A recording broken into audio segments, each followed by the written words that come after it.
সুইডেনে পড়তে আসা নিয়ে আলাপ আলোচনা করব আজকে। অনেক বন্ধুবান্ধব এবং অনেক বন্ধুবান্ধব এবং আত্মীয়স্বজনের ছেলেপেলেরা এবং তাদের ভাই বোনরা যারা পড়তে আসার জন্য খুব ইন্টারেস্টেড, তারা অনেক সময় আমার সাথে যোগাযোগ করেছেন এবং প্রশ্ন জিজ্ঞেস করেছেন, অনেক ইন্টারেস্ট দেখিয়েছেন কিভাবে সুইডেনে পড়তে আসা যায় বা সুইডেনে আসা যায়। তো আমি চিন্তা করছি যে সুইডেনে কীভাবে আসা যায় বা সুইডেনে স্থায়ীভাবে বসবাস করা যায়, তার মধ্যে এগুলো আলাপ আলোচনা করব। এবং অবশ্যই এর মধ্যে স্টাডি একটা ইম্পর্টেন্ট বিষয়, এবং স্টাডি ক্যাটেগরিতে আসা এটাও খুব প্রচলিত এবং ফেভারিট একটা বিষয় আর কি। তো এগুলো সবই আমরা আলোচনা করব আজকে। এই এক পর্বে আমরা সব কমপ্লিট না করতে পারলেও ধারাবাহিকভাবে আমরা করব। সুইডেন স্ক্যান্ডিনেভিয়ার একটা দেশ এবং স্ক্যান্ডিনেভিয়ান দেশগুলোর মধ্যে সবচেয়ে বড় দেশ। এটার আকৃতিটা কিছুটা একটা ব্যানানার মতো, ব্যানানা কলার মতো, নর্থ এবং সাউথে, এবং উত্তর দক্ষিণে বেশ লম্বা একটা দেশ, প্রায় 2000 কিলোমিটার উত্তর দক্ষিণে লম্বা। এটা রাজধানী স্টকহোম। এর পূর্ব পাশে আছে আপনার ফিনল্যান্ড, পশ্চিমে আছে নরওয়ে, দক্ষিণে আছে ডেনমার্ক, এবং উত্তরে আপনার নরওয়ে, ফিনল্যান্ড এবং রাশিয়ার কিছু অংশ আছে। তো সুইডেনে 2010-11 পর্যন্ত আনুমানিক আমার জানা মতে কোনো টিউশন ফিস ছিল না, হায়ার এডুকেশন ফ্রি ছিল। তো ওই সময়টাতে অনেক স্টুডেন্ট এসেছে, স্পেশালি বাংলাদেশ, পাকিস্তান এবং ইন্ডিয়া থেকে। তো এখন 2010-11 সালের পরে যখন টিউশন ফি চালু করা হয়, তখন এটা ড্রামাটিক্যালি এই স্টুডেন্ট আসার সংখ্যা অনেক কমে গেছে। তো এখন শুধুমাত্র যারা টিউশন ফি দিয়ে পড়তে চায় এবং যারা সিরিয়াসলি পড়তে চায় এবং পড়াশোনা করতে চায়, তারাই এখন আসছে, এবং যাদের সামর্থ্য আছে তারাই আসছে। তো এই সংখ্যা খুবই কম, খুবই কম। তা আমরা জেনে নেই কীভাবে সুইডেনে দীর্ঘস্থায়ী বসবাস করা যায় অথবা প্রবেশ করা যায়। সর্বপ্রথম হলো ট্যুরিস্ট ক্যাটাগরি। তো ট্যুরিস্ট ভিসা আপনার যে রিকোয়ারমেন্টগুলো আছে, এটা সাধারণত সেঙ্গেন ভিসার মধ্যে এই অ্যাপ্লিকেশনটা করতে হয়। সেঙ্গেন কান্ট্রিগুলোর অন্তর্ভুক্ত যেই দেশসমূহ, এর মধ্যে কমন অ্যাপ্লিকেশন। আপনি যদি সুইডেন হয়ে ইন করতে চান, এটা বিভিন্নভাবে হতে পারে। আপনার স্রেফ ট্যুরিস্ট হিসেবে আপনি আসতে পারেন, জাস্ট আপনার কেউ কোনো ব্যবসায়িক উদ্দেশ্য না, কোনো মেডিকেল পারপাস না, কেউ পরিচিত নাই, তারপর আপনি এখানে ট্যুরিস্ট হিসেবে আসতে পারেন। তো কিছু ক্যাটাগরি আছে যেটা আপনার ভালো ইনকাম থাকলে, আপনার দেশে কোনো পিছুটান যদি দেশে থাকে, তাহলে সেটা ভালো। একবারে কোনো পিছুটান নাই, আপনি একা চলে আসবেন, সেই ক্ষেত্রে ট্যুরিস্ট ভিসাটা ওরা দিতে চায় না। তবে আমি দেখেছি সাধারণত স্ট্রেট ফরওয়ার্ড বলতে গেলে, যাদের ভালো জব আছে বাংলাদেশে, যারা প্রতিষ্ঠিত, বাংলাদেশে যাদের ব্যবসা বাণিজ্য বা ভালো জব করেন, ভালো ইনকাম আছে, যারা অলরেডি জায়গায় ঘোরাফেরা করেছেন, তারা সহজে এখানে ট্যুরিস্ট ভিসা পেয়ে যান। ট্যুরিস্ট ভিসার জন্য আরও কিছু কানেকশন থাকলে ভালো, যেমন কেউ যদি আত্মীয় স্বজন এখানে থাকে, আপন ভাই, খুব কাছের কেউ, তাহলে সেই রেফারেন্সও এখানে ট্যুরিস্ট ভিসাটা পেতে সুবিধা হয়। আবার বিজনেস পারপাজে অনেক সময় ট্যুরিস্ট ভিসা আসে, যে তার বিজনেস মিটিং বা কোনো কনফারেন্স, সেই ক্ষেত্রেও তারা একটা ভিসা ইস্যু করে, এভাবে আসা যায় টেম্পোরারি। কিন্তু আরেকটা জিনিস মনে রাখবেন, যেটা খুবই ইম্পর্টেন্ট, সেটা হলো ট্যুরিস্ট ভিসায় কেউ এন্টার করলে এটা থেকে আপনি এখানে থেকে অন্য কোনো ক্যাটাগরিতে আপনি চেঞ্জ করতে পারবেন না, এবং অন্য এখানে থেকে যেতে পারবেন না, সোজা কথা যেটা। তো এটা খুবই ডিফিকাল্ট হবে। তো এই জন্য ট্যুরিস্ট ভিসায় যারা আসবে তাদের অবশ্যই ব্যাক করতে হবে, এবং সেটাই বেটার। এখানে জোর করে ব্যাক করতে হবে বলতে আমি বোঝাচ্ছি যে আপনি যে কোনোভাবে এন্ট্রি করে, আপনি ট্যুরিস্ট হোক, যে এনি ক্যাটাগরিতে আপনি যদি এন্টার করতে পারেন সুইডেনে বা ইউরোপে, আপনাকে জোর করে কেউ পাঠাবে না, সেটা ডিফারেন্ট ইস্যু, কিন্তু আপনি লিগালি থাকতে পারবেন না আর কি। এরপরে আপনাদের বলতে চাই যে সবচেয়ে পপুলার ক্যাটাগরি হলো স্টুডেন্ট হিসেবে আসা। সুইডেনের টিউশন ফি আছে, একটু আগে বলেছি। তো এখানে পার সেমিস্টার টিউশন ফিটা ডিপেন্ড করে কোন কোর্স, কত দিনের প্রোগ্রাম এবং কোন ইউনিভার্সিটি, এগুলো অনেক কিছু ডিপেন্ড করে। তো তারপরে অ্যাভারেজ আমার এখানে আমার ভাতিজা আছে, ও লুন্ড ইউনিভার্সিটিতে আসছে, সারওয়ার। তো ওকে আমরা জিজ্ঞেস করতে পারি যে টিউশন ফিটা কেমন, এবং তোমার টিউশন ফি কত, তারপরে টিউশন ফি সম্পর্কে তুমি একটা আইডিয়া দাও। টিউশন ফির ব্যাপারে কথা বলতে গেলে বলতে হবে যে লুন্ড সোশ্যাল সায়েন্সে সুইডেনে one of the best university. এর জন্য এখানে সোশ্যাল সায়েন্সে পড়তে আসলে, আমি পার্সোনালি সোশ্যাল সায়েন্সের স্টুডেন্ট, এর জন্য আমি সোশ্যাল সায়েন্সের এক্সাম্পল দিয়ে বলতেছি। এখানে সেই ক্ষেত্রে আমি মাস্টার্সের জন্য 2 বছরে প্রায় 22 থেকে 23 লাখ টাকার মতো লাগে।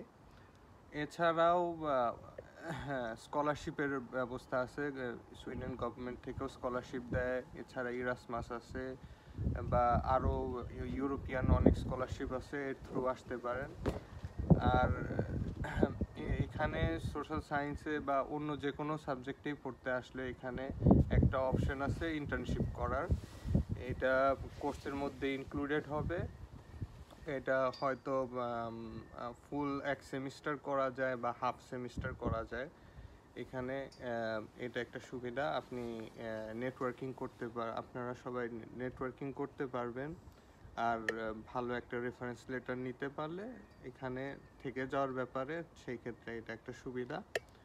তাছাড়াও বলতে গেলে সুইডেনের স্টাডি স্ট্রাকচারটা বাংলাদেশের থেকে একটু ভিন্ন। যেহেতু আমরা বাংলাদেশি স্টুডেন্টরা অনার্সে বলুন, মাস্টার্সে বলুন, পিএইচডিতে বলুন, সব সময় 4টা করে কোর্স করে থাকি, সেটা 4 মাসের হোক 6 মাসের সেমিস্টার হোক, সব ক্ষেত্রেই। কিন্তু এখানে বড় কোর্সগুলো 2 মাসের একটা করে কোর্স কমপ্লিট করার পরে, এটা করে কোর্স 2 মাস করে কমপ্লিট করার পরে সেকেন্ড কোর্স শুরু হয়। সেকেন্ড কোর্স শেষ হওয়ার পরে দ্যাট মিনস সেমিস্টারে 2টা করে কোর্স হয়, 2টার বেশি করে হয় না। আর এখানে আসতে গেলে আপনার এখানে সোশ্যাল সায়েন্সে রিটেন এক্সাম বলতে কিছু নেই, টেক হোম এক্সাম। আর এখানে টেক হোম এক্সামের কথাও বলতে গেলে এরকম না যে গুগল থেকে নিয়ে, তারপরে বই থেকে একটু নিয়ে, গুগল থেকে একটু নিয়ে কোনোভাবে এই করে দিলেই ভালো একটা রেজাল্ট আসবে, এরকম না।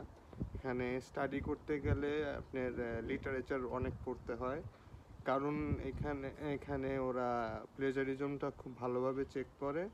আর ওরা দেখে যে স্টাডি ম্যাটেরিয়ালগুলো দেওয়া হয়েছে সেখান থেকে রেফারেন্স করা হয়েছে নাকি। যদি রেফারেন্স করা না হয়ে থাকে সেক্ষেত্রে গ্রেডিংটা কমে যায়।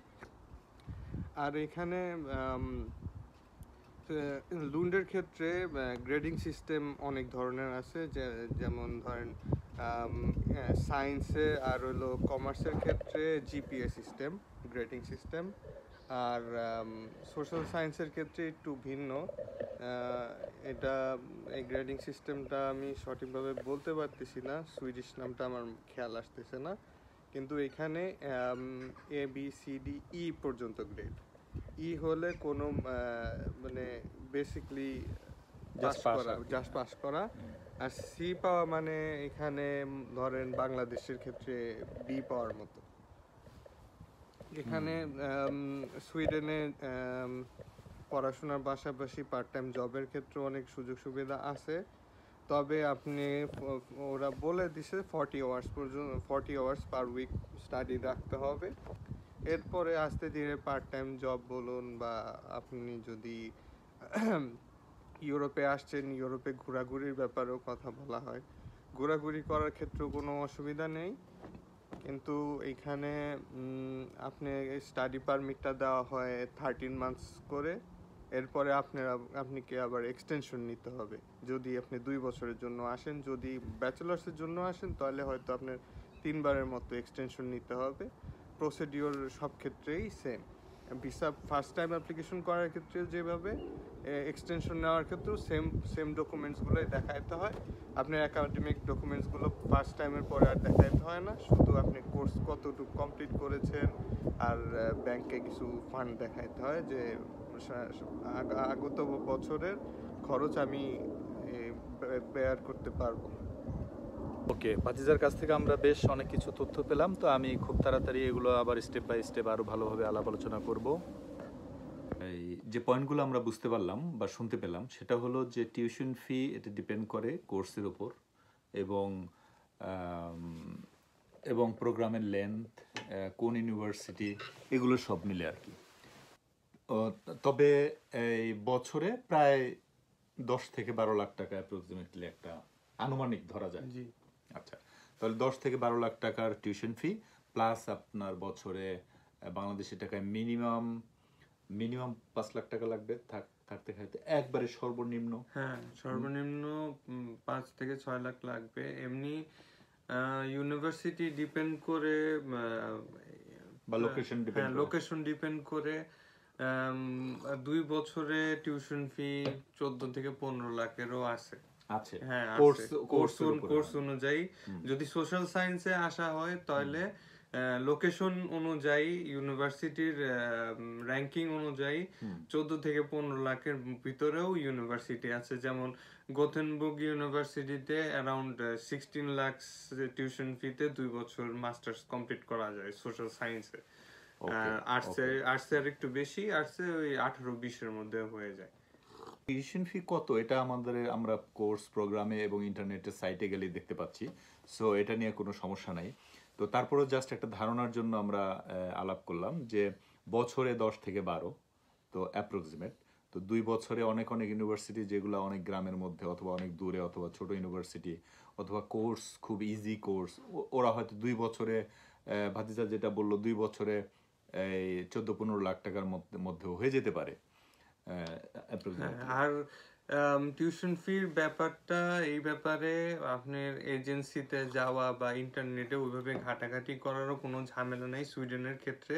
কারণ সুইডেনের সকল ইউনিভার্সিটির রেজিস্ট্রেশন এক জায়গা থেকেই করা হয়। ওই ওয়েবসাইটে আপনি একটি অ্যাকাউন্ট খোলার পরে যে কোর্স বা যে ইউনিভার্সিটির প্রোগ্রাম আপনি যেতে ইচ্ছুক, সেই প্রোগ্রাম সেই কোর্সে গেলেই পার সেমিস্টার কত লাগবে ওইটা নিচে ওইখানে লেখায় থাকে ওই কোর্সের ক্ষেত্রে। সেটা শুধু আপনি আপনার নিজের কারেন্সিতে কনভার্ট করে নিলেই, ডলার রেট অনুযায়ী বা ইউরো রেট অনুযায়ী কনভার্ট করে নিলে আপনি বুঝতে পারবেন যে আপনার বছরে টিউশন ফি, পার সেমিস্টারে টিউশন ফি কত লাগবে, বছরে কত লাগবে, 2 বছরে কত লাগতে পারে।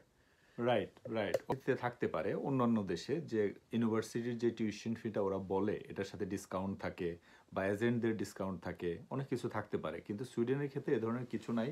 ওরা সব কিছু ওয়েবসাইটে দিয়ে দিচ্ছে, ওদের ওয়েবসাইটে যা আছে ওইখানেই প্রত্যেকটা প্রোগ্রামের নিচে কোর্সের অ্যামাউন্ট লেখা আছে এবং ওই ফিটাই সবার জন্য সব ক্ষেত্রে প্রযোজ্য, এখানে কোনো কম বেশিরও ব্যাপার নাই। আর এইটা খুব ইম্পর্টেন্ট যে ভাতিজার একটা কথা শুনে আমার কাছে আমি যেটা বলতে চাচ্ছি, যেটা সবচেয়ে ইম্পর্টেন্ট বাংলাদেশের ক্ষেত্রে মূল যে সমস্যা এটা অনুধাবন করতে হবে, যে জিনিসটা আমি বলার জন্য এবং বুঝে বলার জন্যই এই ভিডিওগুলো করা, সেটা হলো যে সুইডেনে এখন 39 university plus university college English প্রোগ্রামে ইন্টারন্যাশনাল স্টুডেন্টসদের পড়ার সুযোগ দিচ্ছে টিউশন ফির মাধ্যমে, মানে পয়সা নিয়ে। তো এখানে ফ্রি এডুকেশন এখন সুইডেনে নাই, জার্মানিতে আছে, তারপর নরওয়ের কিছু ইউনিভার্সিটি আছে, ফিনল্যান্ডে আছে, সুইডেনে আগে ছিল এখন নাই। 39 ইউনিভার্সিটি এবং ইউনিভার্সিটি কলেজে টিউশন ফি দিয়ে এখানে ইংরেজি প্রোগ্রামে, ইংরেজি ল্যাঙ্গুয়েজে বিভিন্ন প্রোগ্রামে বিভিন্ন সাবজেক্টে পড়াশোনা করা যায়। আর এই ইউনিভার্সিটিগুলো শহর গ্রাম বিভিন্ন জায়গায় ছড়িয়ে ছিটিয়ে আছে, যেটা সুইডেনের উত্তর থেকে দক্ষিণ, পূর্ব থেকে পশ্চিম বিভিন্ন জায়গায় ছড়িয়ে ছিটিয়ে আছে। তো আর এই 100% ইনফরমেশন, কোথায় কোন ইউনিভার্সিটি, কোন কলেজ, কি প্রোগ্রাম, কে কে পড়ায়, কে টিচার, কতদিনের কোর্সটা, কয় বছরের কোর্স, এবং এটা রিকোয়ারমেন্টস কি এবং কি পড়াবে, কোন ল্যাঙ্গুয়েজে পড়াবে, টিউশন ফি কত, এভরিথিং আপনি প্রোগ্রাম পেজে গেলে, ইন্টারনেটে গেলে পাবেন এবং ওদের ওয়েবসাইটে গেলে পাবেন। এখানে ওয়েবসাইটটা যেটা জেনারেল ইনফরমেশনাল ওয়েবসাইট, সেটা হলো studyInSweden.se, www.studyInSweden.se।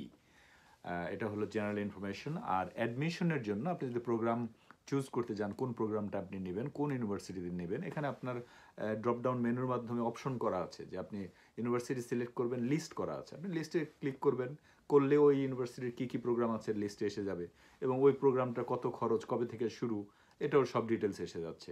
সো এখানে কোনো কাউকে, আপনার যদি দুইটা চোখ থাকে, আপনি যদি ইংরেজি পড়তে পারেন, আপনি যদি ইংরেজি বুঝেন, আপনার ইংরেজি নিজেও বোঝার দরকার নাই, আপনি যদি নিজে ইন্টারনেট ব্রাউজ করতে পারেন, আপনি যদি একটা কম্পিউটার সামনে বসতে পারেন অথবা মোবাইলেও দেখতে পারেন, আপনি ইংরেজি বুঝতে হবে, ইংরেজি তো বুঝতেই হবে, কারণ ইংরেজি বুঝে এখানে ইংলিশেই পড়তে হবে। সো ইংরেজি যদি আপনি বুঝেন, পড়তে পারেন, আপনার যদি দুইটা চোখ থাকে, তাহলে আপনি এই মোবাইলে ইন্টারনেটে কম্পিউটারে ইন্টারনেটে যেভাবে যখন যেখানে খুশি আপনি ব্রাউজ করে ওয়েবসাইটে যেয়ে এটার ইনফরমেশন থেকে শুরু করে নিয়ম কানুন ভর্তি অ্যাডমিশন ভিসা প্রসেসিং এভরিথিং 100% আপনি অনলাইন থেকে নিজে করতে পারবেন। আপনার কোথাও কারোর কাছে যাইতে হবে না।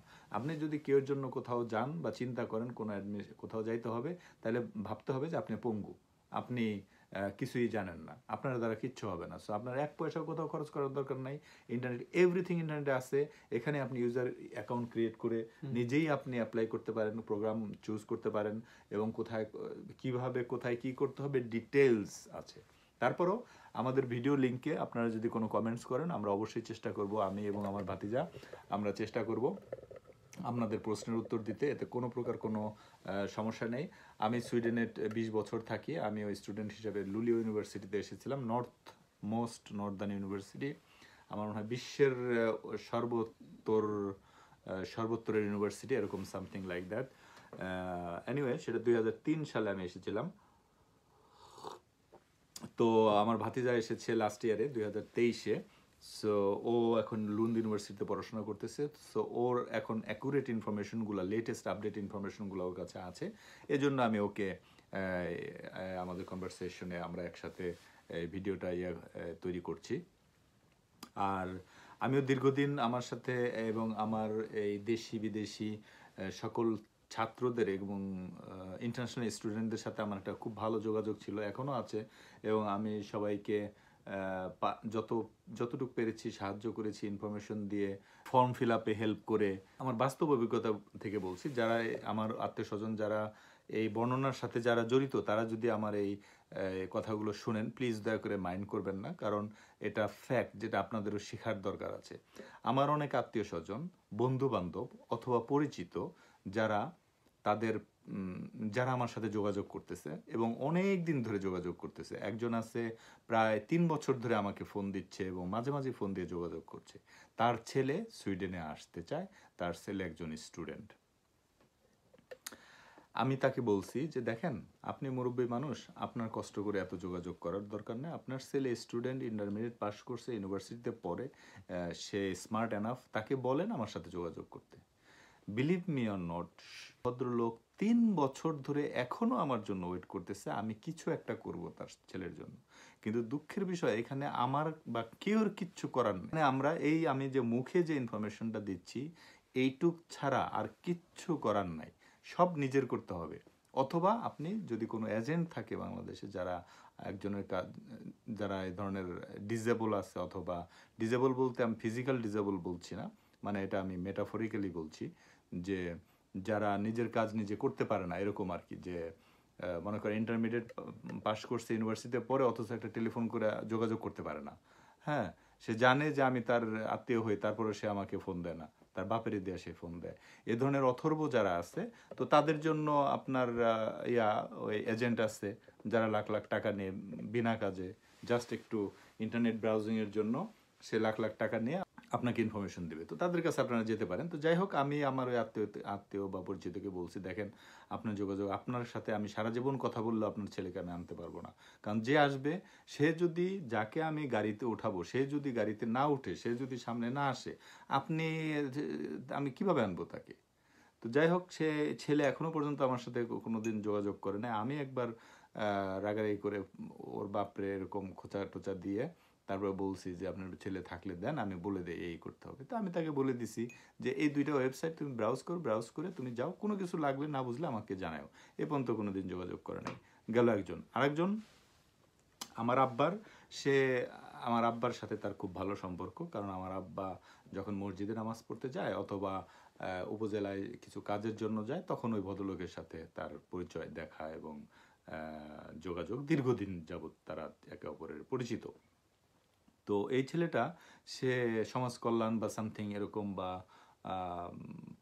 এজেন্ট ব্যাংকিং এরকম একটা কিছুতে জব করে উপজেলায়। তো উনি আমাকে মানে আমার সাথে একটা কমিউনিকেশন রাখার জন্য প্রতিটা অকেশনে সে আমাকে মেসেজ দেয়, ভাইয়া কেমন আছেন, কবে আসবেন। তার কথা হলো কেমন আছেন আর কবে আসবেন। তা আমার কথা হলো কি যে আসলে কেমন আছেন এটা ফর্মালিটি সবাই জিজ্ঞেস করে, কিন্তু কেমন আছেন এর পরে আর কোনো কথা নেই। হ্যাঁ, আর হলো আমাকে নিতে পারবেন কিনা। তো এই ধরনের যারা অথর্ব, যারা আহম্মক, কারণ কেমন আছেন না আছেন, আমি কেমন আছি না আছি তোমার যায় না, তুমি কেমন আছো, তুমি তোমার মতো যাতে কিছু করতে পারো সেই চিন্তা তুমি করো। তো যাই হোক, এনিওয়ে, সে প্রশ্ন করবে কেমন আছেন, আসসালামু আলাইকুম, ওয়ালাইকুম আসসালাম, আমি উত্তর দিই ভালো আছি। এরপরে আমার তো জানতে হবে সে কি চায়। এরপরে কিন্তু সে আর কোনো কথা বলে না, বলে ভাই দেশে কবে আসবেন, আসতে পারি হয়তো নেক্সট উইক অথবা নেক্সট মান্থ অথবা আল্লাহ নিলে যাবো, এরকম উত্তর দিয়ে শেষ। তো সে মনে করছে যে সে আমার সাথে যোগাযোগ করতেছে নিয়মিত, আমি হয়তো কখন তাকে আনবো, সুইডেনে নিয়ে আসবো। কিন্তু আপনারাই বলেন কিভাবে আমি তাকে সুইডেনে আনবো। তো এখানে তো মিডল ইস্টের মতো এমন না যে আগে থাকতে ভিসা ইস্যু করে, একটা পয়সা দিয়ে ভিসাটা ইস্যু করে, এক নামে ইস্যু করে যে আমি সেল করে দিলাম, বিষয়টা তো সেটা না। এখানে নিজের প্রচেষ্টায় নিজে চেষ্টা করে নিজেরই আসতে হবে, নিজেরই আমি হয়তো ওয়ে বলতে পারি যে এই ওয়েবসাইটে যাও, অমুক জায়গায় যাও, এই এম্বাসিতে যাও, এই করে, এতটুকু আমি বলতে পারি, এটা অলওয়েজ আমি রেডি বলার জন্য। তো দেখেন, সেই ছেলে, আমি তাকে বলছি যে, দেখো তুমি আইএল টেস্টটা করো, আইএল টেস্টটা করে আমাকে জানাও, বাকি কাজ আমি করে দেবো। আমি কিন্তু তাকে বলে দিছি। সে এটাকে কোনো মানে সে বুঝতে পারে না যে আমি আসলে তাকে কি বলছি। আমি কিন্তু সব তাকে বলে দিছি, এভরিথিং আমি বলছি। তুমি আইএল টেস্ট কমপ্লিট করো, করে রেজাল্ট হইলে আমাকে জানাও, বাকি কাজ আমি করব। সব কিছু কিন্তু আমার উপর আমি নিয়ে নিয়েছি। তার কাজ হলো অনলি আইএল টেস্ট করা। সে আজকে পর্যন্ত 3 ইয়ার্স এখনও আইএল টেস্ট করেও নাই, করতেও পারে নাই। অথচ প্রতিদিন ফোন দিচ্ছে, প্রতি সপ্তাহে ফোন দিচ্ছে, ঈদের মধ্যে হাই হ্যালো বলছে, যোগাযোগ করছে, আর সালাম দিচ্ছে কেমন আছে। 3 বছর সে ওয়েটিংয়ে আছে। এর কোনো মানে আছে? পৃথিবীতে এমন কোনো ফেরেশতা আছে যে নিজের কাজ না করলে আপনার কাজ সে করে দিবে? বা এটা হয়? আর কেমনে দিবে সে? তো এ ধরনের যারা অথর্ব এবং এই পঙ্গু এবং ডিসেবল, তাদের জন্য আসলে কোনো দিন কোনো কিছু হবে না। কারণ যারা করার, তারা যাদের হয় না 9 তাদের হয় না 90, কিছু কথা আছে। আবার যাদের করার তারা যেখানেই থাকুক সে অবস্থায় তারা করবে। আমার এই ভাতিজা, বলতে অবশ্য আমি জানি না ভাতিজা কি মনে করবে, সে, তার ফিজিক্যাল ডিসেবিলিটি আছে, এবং মানে অবাক ব্যাপার যে বাংলাদেশ থেকে, এবং তার ফ্যামিলিও খুব সচ্ছল, তার বিদেশে আসার কোনো দরকার নাই, তারপরেও সে নিজের পায়ে একটা কিছু করার জন্য, নিজের পায়ে দাঁড়ানোর জন্য, নিজে একটা কিছু করার জন্য বাংলাদেশে ফ্যামিলি ছেড়ে সে নিজে এখানে আসছে। তো সে ঠিক মতো হাঁটতে পারে না, লাঠি নিয়ে হাঁটতে হয়। তো বাংলাদেশ থেকে সে একা ইউনিভার্সিটি অ্যাডমিশন জোগাড় করে, ভিসা নিয়ে, ট্রাভেল করে সুইডেনে এসে এভরিডে ইউনিভার্সিটি করতেছে, নিজের বাসায় থাকতেছে, নিজে রান্না করে খাচ্ছে, এবং এখনও বহাল তবিয়তে কন্টিনিউ করতেছে। তাহলে সে যদি পারে, তাহলে আপনারা যাদের 4 হাত পা আছে, যাদের চোখ আছে, যারা দেখতে পারেন, শুনতে পারেন এবং কথা বলতে পারেন, তো তারা যদি বছরের পর বছরে খালি কবে কে আপনাকে টাকা দিয়ে ভিসা দিয়ে নিয়ে যাবে এই আশায় বসে থাকলে, আপনার ভূমধ্য সাগরে ওই ট্রলারে ডুবে মরা ছাড়া আর কোনো উপায় নাই আমার মনে হয়। তো যাই হোক, আপনারা তাই করেন, ট্রলারে ডুবে মরেন, এবং পরিবারের বাঁচান। এটাই হলো আমার কথা। তো সুইডেনে আসার ব্যাপারে, বিশেষ করে স্টুডেন্ট ভিসায় যদি কেউ আসতে চান, অথবা যে কোনোভাবেই কেউ যদি কোনো নিয়মকানুন জিজ্ঞেস করতে চান, ইনফরমেশন জিজ্ঞেস করতে চান, আমাকে জিজ্ঞেস করতে পারেন, বা আমাদের এই চ্যানেলে, এই পোস্টে জিজ্ঞেস করতে পারেন। আমরা শুধুমাত্র ইনফরমেশন দিতে পারি। আমরা কোনো ভিসার ব্যাপারে জানি না, কিভাবে কি করতে হয়, ভিসার ব্যাপারে কোনো হেল্প আমরা করতে পারবো না, শুধু তথ্য দিতে পারি। এবং আমরা কোনো ভিসার ব্যবস্থাও করতে পারবো না, ইউনিভার্সিটি অ্যাডমিশনের ব্যবস্থাও করতে পারবো না। আমরা বলতে পারবো কোন ইউনিভার্সিটি কেমন, কী কী ইউনিভার্সিটি, আপনি বলতে পারেন আমার ইন্টারনেট কাজ করতেছে না, অমুক ইউনিভার্সিটিতে এই প্রোগ্রামটা দেখেন তো আছে কি না। আমি 1 মিনিটে ইন্টারনেটে খোঁচা দিয়ে আপনার জানাই দেবো হ্যাঁ আছে কি নাই। কিন্তু আপনারটা আপনার নিজেরই করতে হবে। তো আচ্ছা, সুইডেনে তাহলে গেল, ট্যুরিস্ট ভিসার কথা আলাপ করলাম, আমরা স্টাডি ভিসার কথা আলাপ করলাম। এখানে আরও কিছু ক্যাটাগরি আছে যেগুলো দিয়ে আপনারা সুইডেনে এন্ট্রি করতে পারেন এবং আসতে পারেন। তার মধ্যে আরেকটা হলো ফ্যামিলি রিইউনিয়ন। সেটা হলো, এখানে যদি আমি, ফর এক্সাম্পল, আমি এখানে সুইডেনে আছি, আমি যদি আমার ওয়াইফকে বাংলাদেশ থেকে আনতে চাই, অথবা আমার ছেলে মেয়েদের আনতে চাই, সেই ক্ষেত্রে তারা এখানে আসতে পারবে। সো এটা ফ্যামিলি রিইউনিয়নের আরেকটা ক্যাটাগরি হলো। আর আরেকটা ক্যাটাগরি আছে ওয়ার্ক পারমিট ভিসা বা জব ভিসা। তো এটা এখনো চালু আছে। এটা বেশ অ্যাট্রাকটিভ একটা ক্যাটেগরি, কারণ এখানে যদি আপনার সুইডেনের কোনো সুইডিশ কোম্পানি যদি আপনাকে জব অফার করে, এবং স্পেশালি কোম্পানি যদি ভালো রেপুটেড কোম্পানি হয়, এবং রেপুটেড কোম্পানি বলতে যেটা বোঝায় কমন সেন্সে, এবং ইকোনমিক্যালি সলভেন্ট থাকে কোম্পানি, তাহলে তাদের এখানে কাজ করার জন্য বা ওয়ার্ক করার জন্য এমপ্লয়মেন্ট নিয়ে যদি কেউ আসতে চায়, তারা যদি জব অফার করে দেশের বাইরে থেকে, সুইডেনের বাইরে থেকে আসার জন্য, তাহলে এখানে ওয়ার্ক পারমিট নিয়ে আসা সম্ভব। এবং এটা খুব ফ্যান্টাস্টিক অপরচুনিটি, কারণ এখানে 4 বছর যদি কন্টিনিউ আপনারা কেউ এখানে ওয়ার্ক করেন এবং কন্টিনিউ জব করেন, ওয়ার্ক পারমিট থাকে, তারপরে এখানে পিআর পাওয়া যায় খুব ইজিলি, খুব ভালো। এবং এই ওয়ার্ক পারমিট যতদিন থাকবে ততদিন আপনার এখানে সোশ্যাল সিকিউরিটি নাম্বার থাকবে, ভিসা থাকবে, রেসিডেন্স পারমিট থাকবে, আপনার মেডিকেল ফ্যাসিলিটি পাবেন, এবং অলমোস্ট পাসপোর্ট বাদে যত ফ্যাসিলিটি আছে সবই পাচ্ছেন। এবং বাচ্চা কাচ্চারাও ফ্রি এডুকেশন পাচ্ছে, ফ্রি চিকিৎসা পাচ্ছে, ওয়াইফও সেম। সো এটা গোল্ডেন অপরচুনিটি। কিন্তু জব সুইডেনের বাইরে থেকে সুইডেনে জব নিয়ে আসা সো টাফ। এটা অনলি আজকাল আইটি সেক্টর এবং ইঞ্জিনিয়ারিং সেক্টরে যারা আছে তারা সাধারণত বড় বড় কোম্পানিতে যাদের 100, 200, 300 করে এমপ্লয়ি থাকে বা হাজার হাজার এমপ্লয়ি থাকে, তারা দেখছি আমরা এখন ইন্ডিয়া থেকে, পাকিস্তান থেকে, বাংলাদেশ থেকে পার্ট টাইম অথবা contract basis IT worker, system engineer অথবা ডক্টরস এরকম হায়ার করে নিয়ে আসে। তো তারা আসে, অথবা এখানকার কোনো কোম্পানির যদি কাউকে কোনো একটা জানাশোনার মাধ্যমে, কোনো একটা কন্ট্যাক্টের মাধ্যমে পরিচিত থাকে যে ফর এক্সাম্পল আমার একটা কোম্পানি আছে, আমি এখানে 5 জন লোক আমার দরকার, কিন্তু দেখা গেল আমি সুইডেন থেকে না নিয়ে আমি বাংলাদেশ থেকে নিলাম, যেহেতু আমার লোক লাগবেই। তো সেই ক্ষেত্রে এটা হয় যে আমি যদি ইচ্ছা করি বা এখানকার কোনো এমপ্লয়ার যদি ইচ্ছা করে, বাংলাদেশের কাউকে তার প্রয়োজন সিভি দেখে যদি সেটা হয়, ম্যাচ করে তার জবের কোয়ালিটির সাথে, অবশ্যই সে জব অফার দিতে পারে বা আপনারা জব নিয়ে আসতে পারেন। জবের এটা ওয়ার্ক পারমিট খুবই, আবারও বললাম, এটা খুবই অ্যাট্রাকটিভ, এবং এটা পিআর এবং পাসপোর্টের জন্য খুবই স্টেপ বাই স্টেপ একটা বেশ ডাইরেক্ট একটা প্রসেস। আর একটা বিজনেস ভিসায় ওখানে আসা যায়, বা এখানে যারা টেম্পোরারি আছে, স্টুডেন্ট আছে, তারাও এখানে বিজনেস ভিসা অ্যাপ্লাই করতে পারে, সেলফ এমপ্লয়েড যেটাকে বলে। তো সেই ক্ষেত্রে বিজনেস ভিসা বা সেলফ এমপ্লয়মেন্ট ভিসা সুইডেনের ভিতরে যারা অলরেডি আছে তাদের জন্য এটা বেশ সুবিধাজনক, কিন্তু যারা বাইরে থেকে বিজনেস ভিসা নিয়ে আসতে চাচ্ছে তাদের জন্য বেশ কিছু হার্ড রিকোয়ারমেন্ট আছে।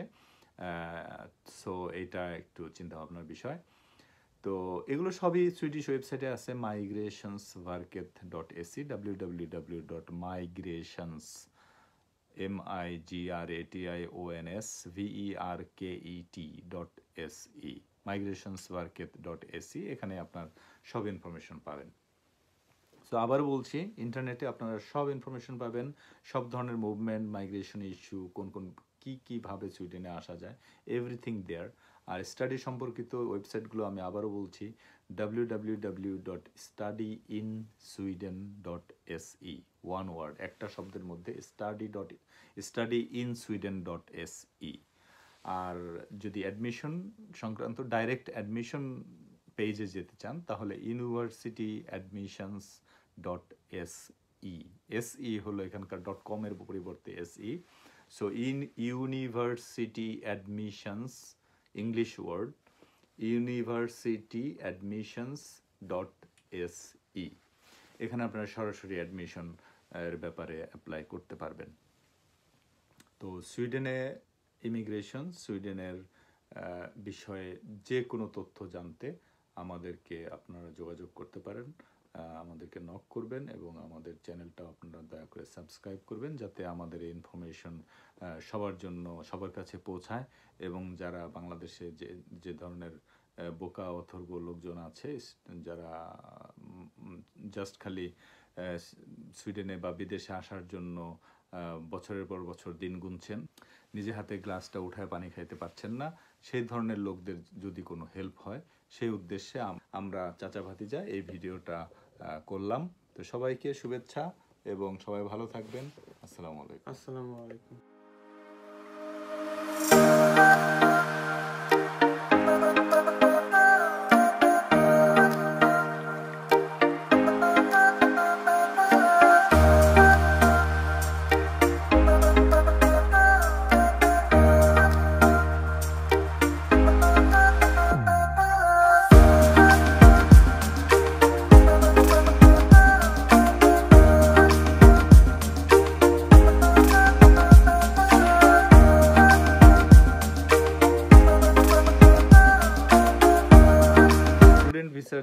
কিছু প্রয়োজনীয় টিপস।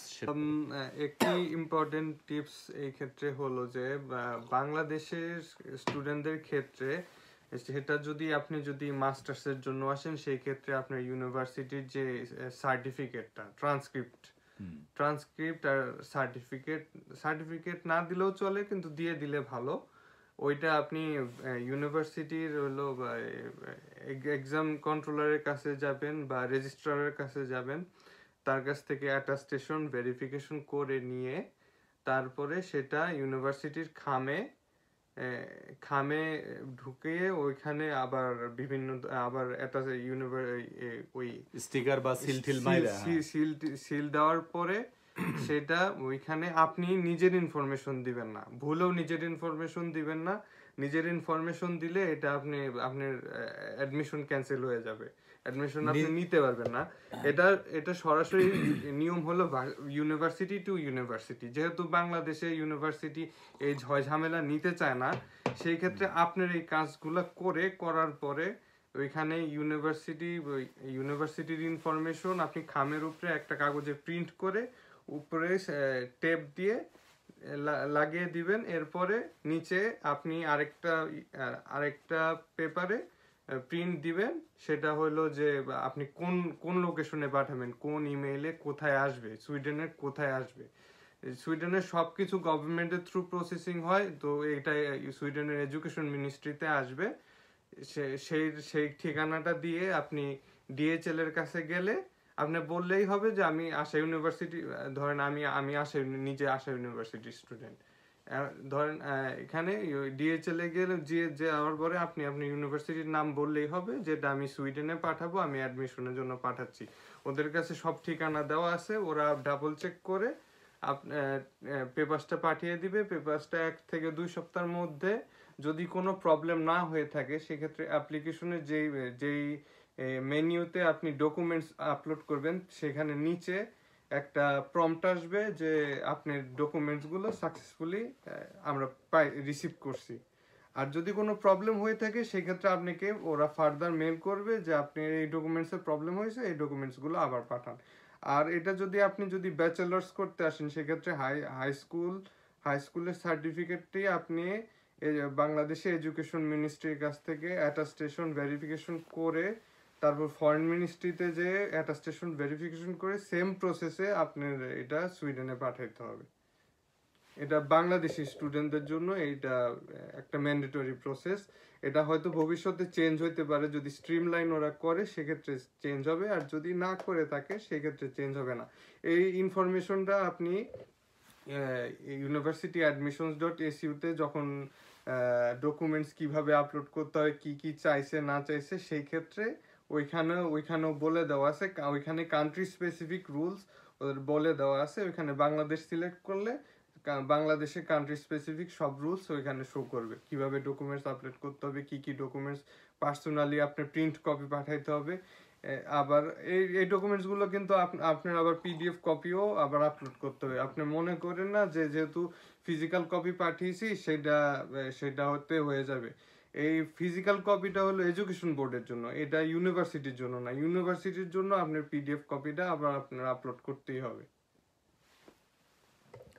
ওকে, রাইট। অনেক মূল্যবান ইনফরমেশন পাওয়া গেল। তো আমি যারা অথর্ব আছেন তাদের জন্য একটু সোজা কথায় বলতে চাই, অল্প ইনফরমেশন। বিষয়টা হলো বাংলাদেশে যেহেতু কাগজপত্র নকল করা যায় এবং 2 নম্বর করা যায়, এই জন্য এরা চাচ্ছে যে আপনার ডকুমেন্টেশনগুলো অফিসিয়ালি ভেরিফাই করে তারপরে তাদের কাছে পাঠানোর জন্য। তো এটার উপায় কি?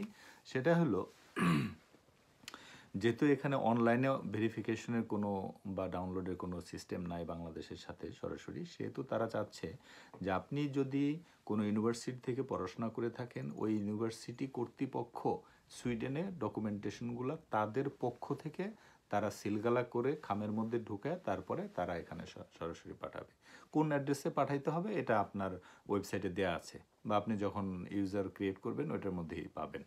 সো ওই অ্যাড্রেসে আপনি, ফর এক্সাম্পল, আপনি একটা ইউনিভার্সিটিতে পড়াশোনা করছেন, ইউনিভার্সিটি ব্যাচেলার করছেন, ইউনিভার্সিটি ব্যাচেলার যে আপনার এডুকেশনের যাকে আপনি পারেন, হয়তো ডিপার্টমেন্টের কোনো মামু অথবা ডিপার্টমেন্টের কোনো পিওন অথবা কোনো টিচার অথবা যে হেল্প করতে চায় তাকে যে বলেন যে আমার এই ডকুমেন্ট, আমার যে ট্রান্সক্রিপ্টগুলো বা ডকুমেন্টেশনগুলো এগুলো আমার সুইডেনের ইউনিভার্সিটিতে এই অ্যাড্রেসে পাঠাইতে হবে, এবং এটা ইউনিভার্সিটির পক্ষ থেকে। তখন ইউনিভার্সিটি কি করবে, তাদের ইউনিভার্সিটির যে একটা এনভেলপ আছে যেটার মধ্যে ইউনিভার্সিটির সিলসাপ্পর মারা আছে, ওইটার মধ্যে ডকুমেন্টগুলা ভালো একটা প্রিন্ট করে ওগুলা অ্যাটেস্টেড করে তারপরে ওই খামের মধ্যে দিয়ে খামটা ভালো করে টেপ করে ওইটার উপর দিয়ে আবার যথাসম্ভব স্টিকার অথবা স্ট্যাম্প মেরে ওইখানে ওই ফ্রম এবং টু এই দুইটা জিনিস উল্লেখ করতে হবে। তো ভাতিজা বললো যে নিজের ইনফরমেশন দেওয়া যাবে না, তো ও বুঝাইছে যে এখানে সেন্ডার বা ফ্রম আপনি হবেন না, এখানে সেন্ডার হবে ডিপার্টমেন্ট অথবা ইউনিভার্সিটি অথবা যারা ইন্টারমিডিয়েট ম্যাট্রিক আছে ওগুলো কাগজ যাদের দরকার হয় তারা বোর্ড। তো এই ক্ষেত্রে এটাই বিষয়টা। তো এটা ভেরিফাই করে আপনার ডকুমেন্টেশন পাঠাবেন, এটাই হলো মেইন বিষয়। আর আরেকটা বিষয় হলো যে আইএলটিএস এখানে ম্যাক্সিমাম ক্ষেত্রেই দরকার হয় যদি ইউনিভার্সিটি মিডিয়াম অফ ইনস্ট্রাকশন ইংলিশে থাকে। কিছু কিছু কোর্সে হয়তো আইএলটিএস না হলেও হয়। তো সেটা তার মানে এই না যে কোনো জায়গায় আইএলটিএস দরকার নেই। ধরবেন যে 90% জায়গায় আইএলটিএস দরকার আছে, 10% জায়গায় আপনি যদি নিজে স্যাটিসফাই করতে পারেন তাহলে আইএলটিএস ছাড়াও অ্যাডমিশন হচ্ছে এখানে সুইডেনে। আর পাশাপাশি আমি বাংলাদেশের সবার জন্য আরেকটা ইনফরমেশন একটু আগে বলেছি, আবারও বলি, জার্মানিতে আপনার ফ্রি এডুকেশন আছে। জার্মানি বড় দেশ, অনেক অপরচুনিটি। আপনারা ইমিডিয়েটলি এই অপরচুনিটি থাকাকালীন সময় এখনই অ্যাপ্লাই করেন, সবাই জার্মানিতে অ্যাপ্লাই করেন। ওইখানেও সেম, ওইখানেও আপনার ইউনিভার্সিটির ওয়েবসাইট এবং সব কিছু ইন্টারনেটেই হয়, সবই ওখানে দেওয়া আছে। আমি জার্মানির ইনফরমেশনের ব্যাপারে আপনাদেরকে ওয়েবসাইটগুলোর নাম এবং এগুলো আমি নেক্সট ভিডিওতে আলাপ করব।